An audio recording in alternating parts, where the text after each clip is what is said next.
D&D Beyond now fits in the palm of your hand with the free D&D Beyond app. It's the perfect toolset for beginners, regular players, and seasoned dungeon masters. Play faster with the guided character creator and access your character sheets, spells, and abilities wherever you go.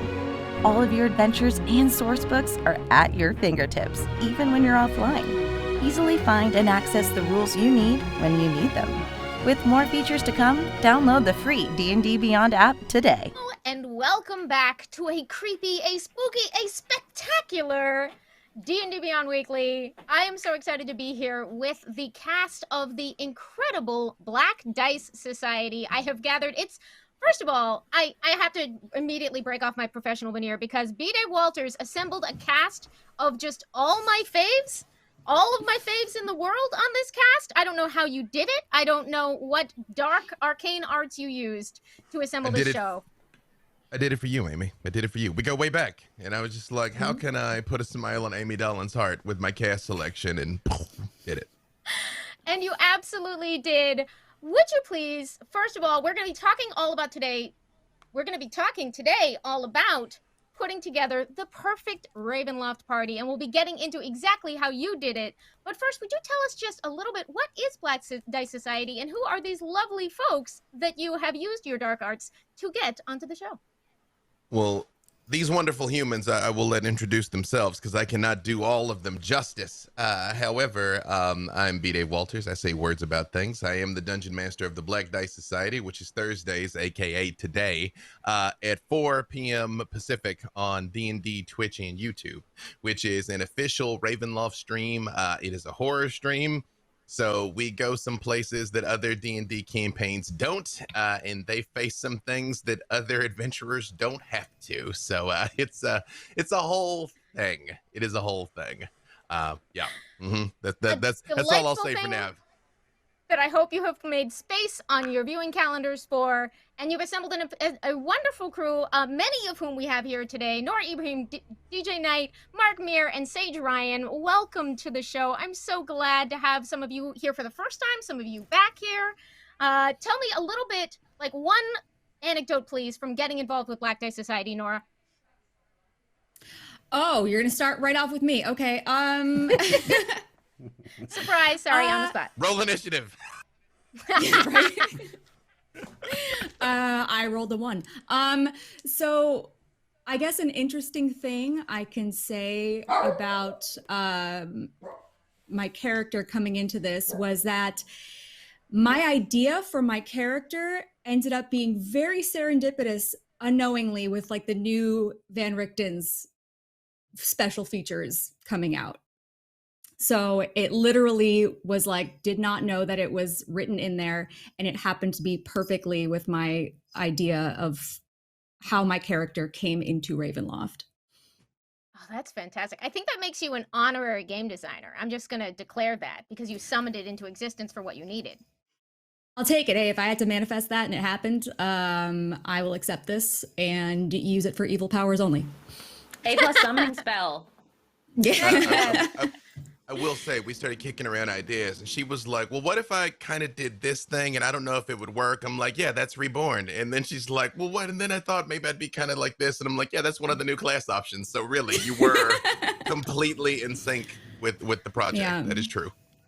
Have you possibly been to the Mists? Maybe we will have to get into that as we get into character creation today. But clockwise along the path, Saige Ryan, how are you doing today? Welcome back to the show.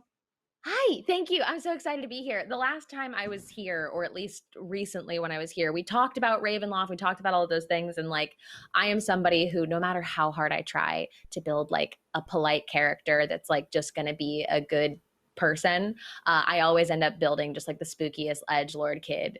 Every time I'm like, no, today is the day that I build a character without a tragic backstory. Like, today is the day. And every time I fall back into it, I'm like, no, it's like, she's really nice. She's just a fallen Aasimar and she's a warlock from a cult. It's fine. And that was like, that's my good guy character in another campaign. So when B-Dave called me and was like, you can build the edgelord, absolute drama queen of your dreams, I was just like, I don't care what you're talking about. I'm in.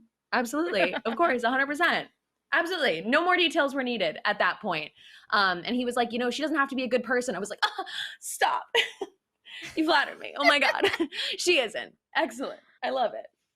So I think that this lined up really well. I mean, spooky stuff is my natural setting. Your twisted bread and butter. It's obviously working out great. And another, I feel like, foredestined choice for this. Mark Meer, you are one of my favorite performers, one of my favorite people to roll dice with. And from what conversations we had a long time ago, I feel like obviously the perfect necessary person for this. Do you have any fondness for Ravenloft? I do, yeah. I've been a long time Ravenloft fan. It's pretty much my favorite D&D setting. And you actually got to play in my Ravenloft campaign at D&D in a Castle back in. I'm trying not to summer of brag, but it's one of my 2019. favorite memories. You were fantastic, and you came in as an NPC, and you were great. So yes, I've enjoyed Ravenloft for a long time, all the way through 3rd edition. It was those were the books I was buying. I love Ravenloft, the Gazetteers, the world building, all that sort of thing. And I'm told that I was one of the first people that B-Dave got in touch with when he was doing this. I was in a pharmacy. I think I was shopping for Christmas cards at the time. And so B-Dave called me up, and I immediately had a loud and animated conversation with him in the middle of this pharmacy because I was incredibly excited that this was happening. I love Ravenloft. Have you been banned from that pharmacy now for shouting about cosmic nonsense? No, they seem to let me back in every now and then. So However, I think we should all make cosmic nonsense our Twitter bio. It is true. Oh my God. That is true. That was actually it did help that I was. Maybe that's the fandom name. Yeah. I think so. Yeah. It helped that I was wearing a mask in that pharmacy at the time, so I just had to change the mask and they let me back in. But yeah, Ravenloft is my jam, as they say. It's something that I've really felt a connection to. And then, ironically enough, I'm not playing one of the cool vampires or lycanthropes. That is what I tend to gravitate towards. But B-Dave actually told me he used that time-honored phrase, "We could really use a cleric." Which is also, awesome. I just picture Mark going into that pharmacy just with a drawn-on mustache on that mask. It's not me. Yeah. Just for the record, I said nothing about true. the mists or zombies. These 6 humans were the 6 humans I wanted. I was very fortunate that everybody said yes. It also, our schedules are bananas. It just so happens the time we run this show is the only time of the entire week all 7 of us are available, so it's meant to be. Yeah. But it is true. Mark Meer was the first call I made. I got off the phone with Watsy and called him right then because I knew Ravenloft was his jam. And I was like, if we're going to do it, I was like, I need him. Yep, that is true. But okay, we can't just let cool lycanthrope sit there without getting pleased to Deejay Knight. I love your performance on Black Dice Society. How are you today, and how did you get involved? I'm great. Thank you for asking. Thank you for having me. And I got involved because Dave sent me a message like, hey, I'm doing a thing. I'm trying to assemble a crew. Do you want to do it? And I was like, of course, let's go. Let's go. It's been a pleasure working with him already. So like the opportunity to play a character that I'm not usually playing, like I tend to go Paragon and just like good guy everywhere I touch. So the opportunity to play something the opposite of what I'm used to playing is like, yes, let's explore this and see how this plays out. I love that. I love that some members of your cast are sort of playing to their usual, some are playing directly against their type, but all together you got that chemistry that makes for a great party, for a great cast, and that, of course, is what I would love to talk to y'all about today, because we're all about to get our hands on Ben Richton's Guide to Ravenloft. It comes out on Tuesday, and we'll be able to start playing around. Oh, it's so pretty. It is so pretty. I should have brought my book out. I know, I was looking for mine. Pretty. My book is right over here. It's quick draw. It's like I keep in the quick draw holster. Just when they start cosmic nonsense, and I have to look. Look, I may not fast. have had anybody over in a year and a half, but I do have all of my D&D books never know on when you need display it. for when that time comes again. It is on display in my living room. I want to have quick access to it, but it's more important to show it off. I feel that in my Plus, if heart. you roll like yes. me, you get the show-off copy and the I need to look things up copy, which is That's you know, true. best My to pretty D&D Beyond. copies out there. I should keep my like standard cover in here. That's the move, Amy. I love this. Okay, so question 1. You can approach party balance in a million different ways. And I am a big fan of the intentionally unbalanced party. But if you are trying to go well armed against the many, many varied horrors of Ravenloft, how do you approach building that perfect party in terms of crunch, in terms of balance? What do you need? And how do you know if you, for instance, I think we can start with that. If you don't have a cleric yet, maybe you want one of those? That's Hey, Dave, how did you start out? Yeah. I mean, yeah, I would recommend bringing a cleric or paladin to Ravenloft. That's really going to come in handy. Someone with sort of a distinct perspective on, let's say, evil and or the undead. Yep, I think that makes a lot of sense. And honestly, ongoing on that, I think that something that has benefited us a lot is also having 2 characters that are from the setting. So having Mark's character and having Tanya's character that are able to have this familiarity with the mists. And though, look, there's surprises I've noticed at every turn for them as well. But I think that that's been really, really helpful, is to have these like native characters that are able to like have this familiarity and help guide us through it has been really wonderful. And I think that like what Tanya built for that and what Mark built for that was an absolutely golden move. It's been one of my favorite things going through the book, seeing all of the ways that it leans into, if you want to make a character who is from here, and they'll even have access to different, you know, technically mechanical ways to interact with the system that work out to their advantage. I'm not sure where the spoiler boundaries are there, but I don't either. If the stream Noura. just goes down suddenly, or like lasers start appearing on us from WotC, we'll know we've said too much. Yes. I know. This is my first time being in a position where it's not just like me mouthing off on Twitch about my opinions about things, where I'm just like, what is official? So thank you for being the guinea pigs with me as I work out my first book release with D&D Beyond. Yay! Yay. And now, wait, Noura this is the brings book that comes out on your birthday, right? Yeah. Oh, That's a fantastic how birthday very present. exciting. That is The a last deal. time we streamed together, I remember that, and I keep remembering, I'm like, it comes out on May 18th, which is also Amy's birthday. That's just been burned into my brain now. I try not to be one of those I mention my birthday gratuitously every day for 2 months people, although I have many friends like that and I I'll do love it. them. But come on, I'll they do it. gave me a new D&D book. Right. Yeah.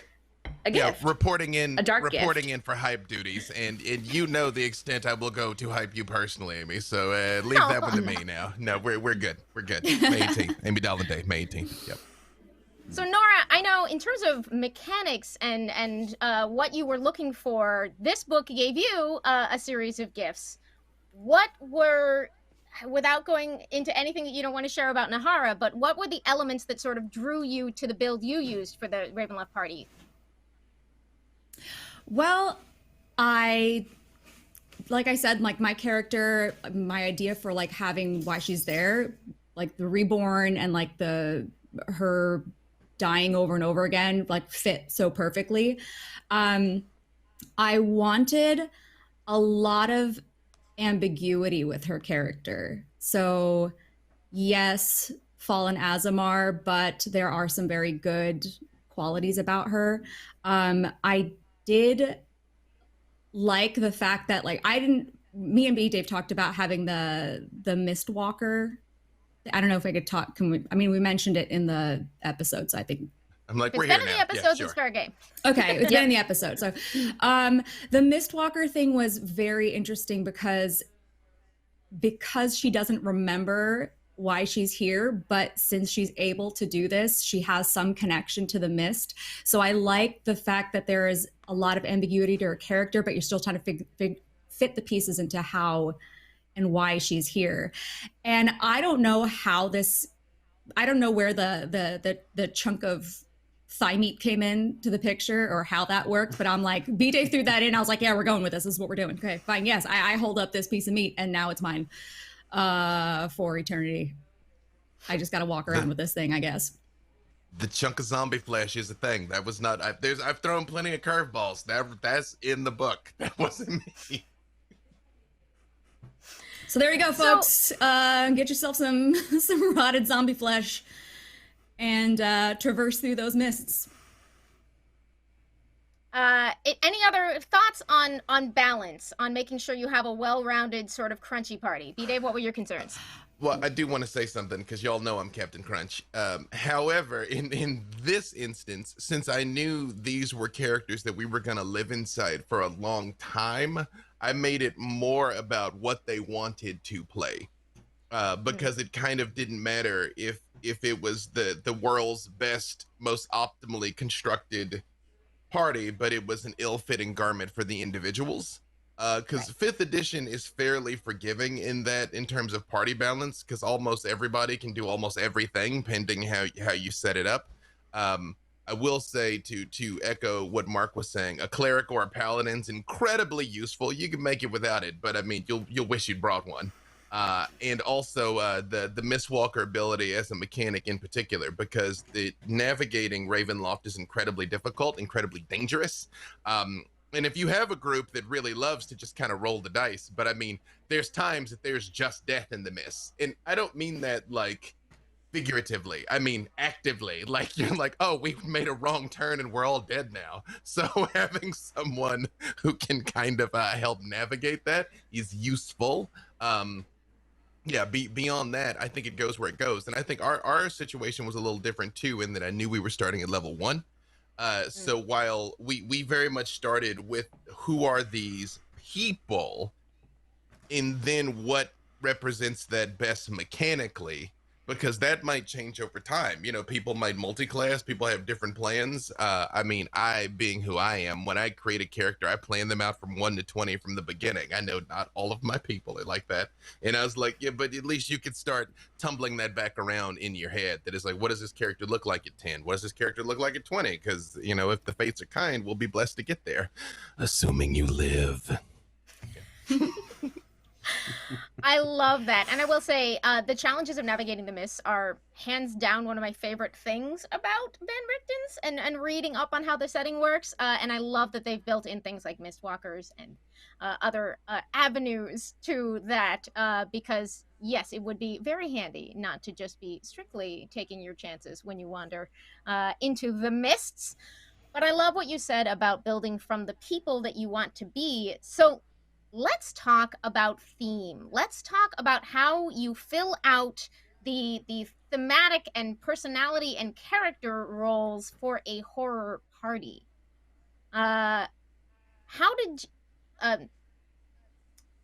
what are there staples that you need for that, or is it a matter of responding to each other, or did you kind of get lucky and coalesce together? So DJ, whose idea was it for you to pick your particular character archetype?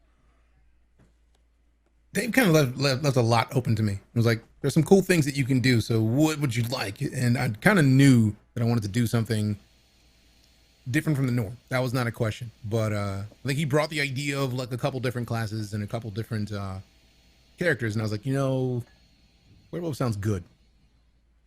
Let's go with that. And it was just kind of perfect. Okay, it was like, yeah, that's so cool. The voice. Sorry, I didn't mean to cut you off, but I just have to stop and freak out with the rest of the internet about the voice. It's so neat. Thank you. That was time with me playing around with the Go XLR to see if I could find something that fit the way that I wanted the character to sound when I wasn't in human form. And I just figured this was perfect. It's just great, and just a lot of bass and just hello. It was just great. So if I decided to like growl, then it's just like it's got a great sound to it. So I always play around with it to try to find the thing that works best for what I want to do, and that to me was perfect. No argument for me. Philip, how did you approach sort of balancing the roles of the characters when you were putting this party together, or did it just happen to work out that everybody's heart's desire led them in the right direction? No, it really just worked out that they coalesced the way they did. I really was going to work backwards. I told, if they'd all come to me and they're like, all 6 of us want to play Wood Elf Divination Wizards, I'd have rolled with it. So I'd have been like, apparently that's the story we're telling now. Cool. And action, you know? So it really just came together organically. And quite frankly, I knew I was dealing with pros. You know, I knew that these 6 people, I will say there was very few things I encouraged them not to do. I very much pounded that this was not a funny game. This was not a silly happy-go-lucky game. This is not a that's what she said game, because misplaced humor destroys tension, and tension is pivotal to horror. Not of course you can have some gallows humor, you need to wave it on occasion, but the keyword there being misplaced humor, right? Exactly. The yucka at the wrong time will ruin things. And there was one character that makes it better. There's one person who I won't bust anybody out, was like, I cannot be serious for 3 hours. I cannot do it. And I was like, well, then, okay, then let's engineer your character to be the tassel hot barefoot, to be the eternal optimist, to be the person that's just unflappable constantly. And at least then it's woven into the fabric. I will say that was the discussion. That's what we agreed on. Episode 1 hit. That is not at all who that character was. And I was like, well, okay, we're here now. So yeah, I won't say who. Zone of safety. But yeah. So in terms of horror tropes, did any of you draw inspiration from other media when you were trying to figure out how your character fit into the team in terms of crafting that party? Are there like sort of like, I'll be the so-and-so, or was it just flowing out of your player desires? I definitely had something in mind, and that would be the cartoon version of Ichabod Crane. Like from the old Disney cartoon. Yeah, like that was, and as you can see it reflected in the art as well. Like I sort of gave that note to Adam, and yeah, that sort of also played into the fact that he is someone from Ravenloft. Like Brother Uriah is a native of Darkon. He grew up in Ravenloft, so he knows how deadly it is and how terrifying the things that lurk in the mist are. And so the characters that come from Faerun, I tried to essentially, through his fear, like instill that in them as well. They're a confident bunch. They're all rather lethal and whatnot. So the fact that Brother Uriah is the one going like, no, you don't understand. You don't understand what we're dealing with. That's what I wanted to do with him.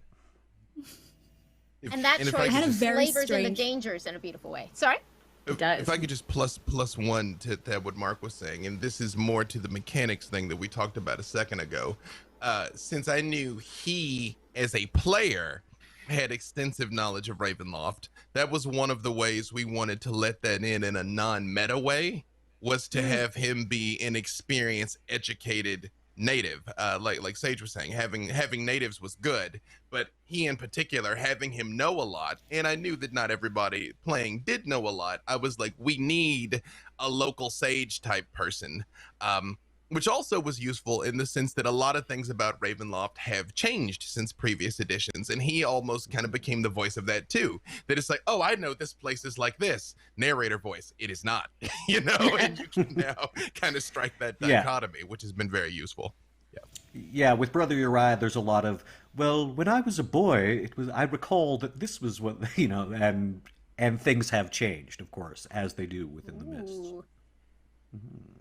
That's intriguing. And obviously at home you could use any variety of those. You could just decide that your character doesn't know anything. You could lean into what you do know. But I will say I've played at a lot of tables where a judicious use of which people have which sets of knowledge can really help a story to gel.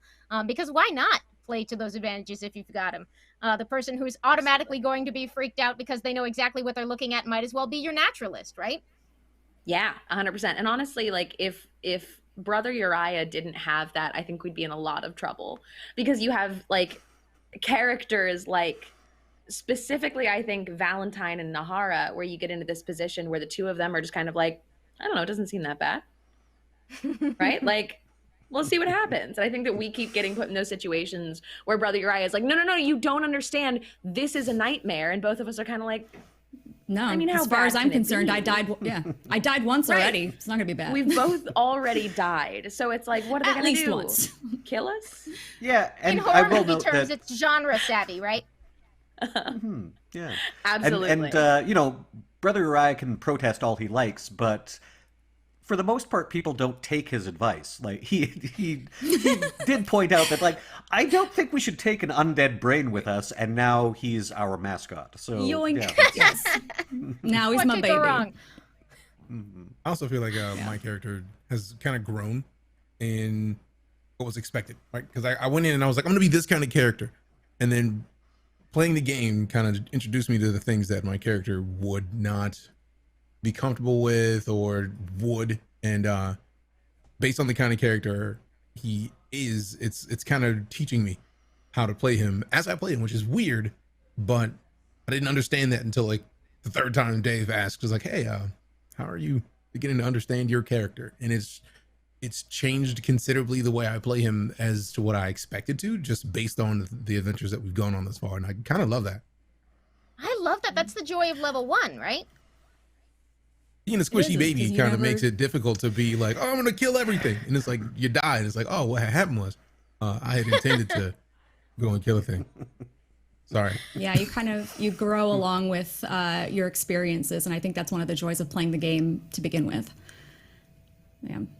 I drew on a very seemingly weird character, but hear me out. So Lilo and Stitch. So there's a moment where they mention that when they talk about Stitch, and it's like how lonely it must, or sad it must be to, like, you're awake at night with no memories. Like what do you have? You don't even have like memories to draw on. Like, how sad is that? And that was like, oh, that, yes. Like, I'm going to work with that into that character, because Noura slams back down, stems into Ravenloft with no memories. And now, like, it's part of the reason why she hoards things, because she wants to hold on to, she wants something tangible to, like, remind, like, oh, I did live this day because I have this. And to, like, what is it like for, if you took a person in D&D in, like, this current surrounding and have those moments of solitude and not have, like, those little moments of hope that would keep you going. So what would keep her going? And that's what I know. It's kind of weird getting there, but that's how I got there. I love that. That's awesome. Pleakley and what's his face from Lilo and Stitch, right? They're like, the experiment must be so Jumba, scared. yeah. Mm-hmm. And then he's like, ah, ha, ha, ha. So I think there's a lot. There's, like, those moments of, like, where is her alignment? Where is, for having somebody with no memories, what would they be drawn to? And so I think that was interesting, exploring that the first few episodes. In fact, I think you'll find that all of our characters are actually based on Disney cartoons. I mean, there's that too. Legally distinct. This is legally the new distinct. development. Legally distinct. Legally distinct. Legally yeah. distinct. Homage. Yeah. No, Valentine's Sage, just how do you fit in? non-Disney. Valentine's every older woman Disney villain. That's it. She's just like your very stereotypical, like, evil queen. I think that's beautiful. exactly it. She's 100% out, like, offering kids apples. Well, now, if somebody could please just send me the Disney-fied fan art of the entire Black Dice Society party, I would love that very much. I just like to make personal requests on the Switch because they can't stop me.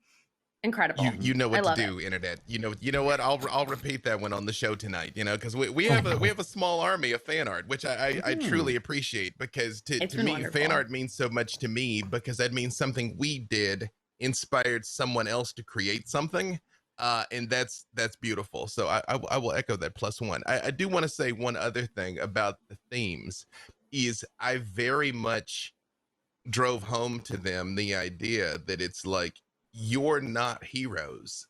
You can do heroic things, but for the most part, the mists don't trap good people. Like, you're there for a reason. And so there should be something in you that, even if you don't necessarily walk around like, I'm a mass murderer type thing. I mean, like, in your heart of hearts, why this terrible place was like, come on, you come on with me, and that should sort of be woven into the fabric.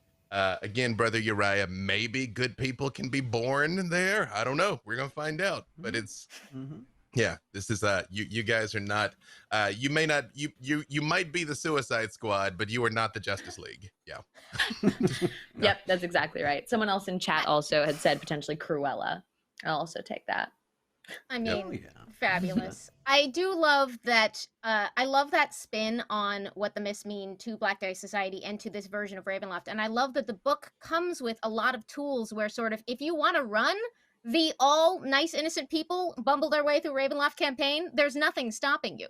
But you have the tools at your disposal to choose from, like, a fully destructive party to a twisted party to a haunted party to a very, choose your flavor of torment is kind of the subtitle of all of it, right? D&D Beyond now fits in the palm of your hand with the free D&D Beyond app. It's the perfect tool set for beginners, regular players, and seasoned dungeon masters. Play faster with the guided character creator and access your character sheets, spells, and abilities wherever you go. All of your adventures and source books are at your fingertips, even when you're offline. Easily find and access the rules you need when you need them. With more features to come, download the free D&D Beyond app today.